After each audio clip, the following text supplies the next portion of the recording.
Political भाषेसाठी loyal होऊन एका मर्यादेपर्यंत राहावं, त्याच्यावर राहता येत नाही। त्याच्यातून मला असं वाटतं की काहीच मिळणार नाही। मला जीवे मारण्याच्या धमक्या दिल्या जात आहेत, हे फोन चालूच आहेत धमक्यांचे, मला तुम्हाला दाखवायचे कायम हे फोन चालू आहेत। माझा खून जरी झाला तरी चालेल। तू कोण आहेस? एक मराठा लाख मराठा घोषणा थांबव म्हणणारा कोणती अथॉरिटी आहे? नाही चलेगा, नाही चलेगा। खुल्या वर्गातले प्रतिनिधित्व करणाऱ्या आमच्या सारख्या लोकांना सुद्धा तुम्ही आमची भावना सुद्धा समजून घ्यायची, जाणून घ्यायची।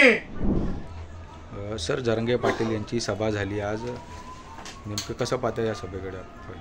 मला असं वाटतंय की जरांगेच्या सभेमध्ये कोणतीच संविधानिक गोष्टीवर चर्चा झालेली नाही। त्यानंतर जरांगेच्या सभेमध्ये कोणत्याच कायदेशीर बाबीवर चर्चा झालेली नाही। जरांगेची सभा ही जरांगे यात्रेसारखी झाली आणि नेण्यासारखं काहीच नाही लोकांना, आणि त्यामुळे लोकांची नक्की निराशा झाली असेल। आणि सभा काही ज्या प्रकारे चर्चा करण्यात आली तशी काही झाल्याची माझ्याकडे खातरजमा माहिती आहे की तशी काही झालेली नाही। गुरुरीची भाषा होती, अरेरावीची भाषा होती। मला जरांगेला हेच सांगायचं, जरांगे स्वतःला पाटील लावून घेतात आणि ज्यावेळेस तुम्ही पाटील लावून घेता ही सुपरमसी आहे आणि आरक्षण हे सुपरमसी सोबत नाही आहे। तुमची जी अरेरावी मगरुरी माज आल्यासारखीची जी भाषा आहे ती भाषा आरक्षणासाठी कोणत्याच अर्थाने मागासले पण दाखवत नाही। त्यामुळे तुम्ही स्वतःच पावती देऊन टाकली की तुम्ही आरक्षणाच्या मागणीसाठी स्वतः तरी पात्र नाही। त्यासोबतच मला सांगायचं आहे की त्यांचं रानभुलं असल्यासारखं भाष्य होतं। आता त्यांना एका बाजूला जरांगे म्हणतात की आम्ही म्हणजे मराठा स्वतंत्र वर्ग प्रवर्ग करून आरक्षण द्या, ते ऑलरेडी मान्य सर्वोच्च न्यायालयामध्ये नाकारण्यात आलेलं आहे। मागासलेपणे नाकारलेलं आहे मराठ्यांचं, आणि दुसरी गोष्ट हे नाकारण्यात आलेलं आहे की असंविधानिक आहे दिलेला कायदा स्वतंत्र गट करून। त्यानंतर काही दिवस तिळपापड करत आणि ज्याला म्हणतो आपण असं थैथयाट करत जरांगेनं सांगितलं होतं की कुणब्यांमधून द्या।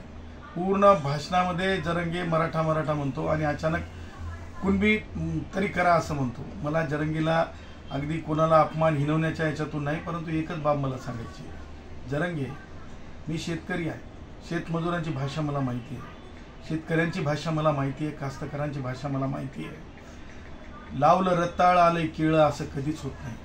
वास्तवामध्ये रताळ लावल्याच्यानंतर रताळच येत असते। तुला काय म्हणायचं हे तू तरी ठरवून घे बाबा। तुला एकच म्हणायचं आहे, जे राष्ट्रवादी काँग्रेसचे वयोवृद्ध पुढारी शरद पवार यांनी सगळ्यात अगोदर तुझी येऊन जी भेट घेतली त्या भेटीचे परिणाम शरद पवारांची जे ज्याला म्हणतो आपण ते वादळ आलं, वादळ हे कायम नसतंय, वादळ हे निमित्तात्मक असतंय आणि त्याच्यानंतर वादळ हे कधी सुद्धा जे आहे परिणामकारक एका काळापुरतं असते, त्यानंतरचं नसते, लक्षात ठेव।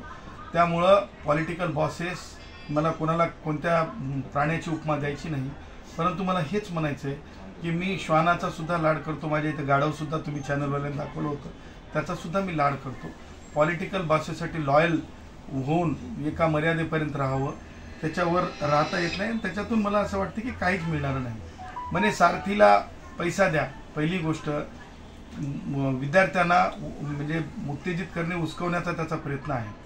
मुळात सारथी ही संस्थेला निर्माण करून निधी देणं हे सुद्धा मागासलं नसताना देणं हे सुद्धा सरकारने केलेली मेहरबानी आहे। आणि म्हणून मला युवकांना, मराठा भावांना हेच सांगायचं आहे, ते माझा श्वास आहे। प्रभू श्री रामचंद्राच्या विचाराला मी मानणार आहे। मी हिंदू राष्ट्र भारत हमारा मानणार आहे। मला आई भवानीच्या साक्षीनं तुम्हाला सांगायचं आहे की जे गुन्हे शरद पवारांच्या काळात नामांतरासाठी आत्ताच्या छत्रपती संभाजीनगर आणि तत्कालीन औरंगाबाद म्हणून ओळखलं जायचं, तिथे ज्या प्रकारे नामांतर आंदोलनांवर झाले, पिढ्या तिथे बर्बाद झाल्या, शरद पवारांना कोणाची दया आली नाही।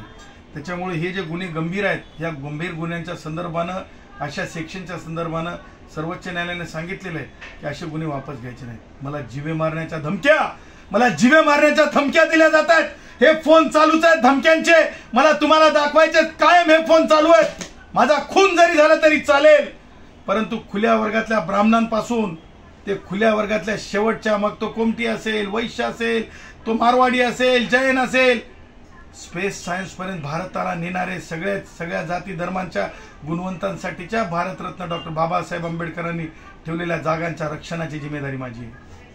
म्हणे एक मराठा लाख मराठा म्हणतो, जरंगेचा अभ्यासच नाही. क्यू येते जरंगे, एक मराठा लाख मराठा ही पाकिस्तानी सैन्याच्या समोर उभं राहून ताट सीना करून एक मराठा लाख मराठा ही घोषणा सैन्यातली घोषणा आहे, मनोबल वाढवणारी घोषणा आहे.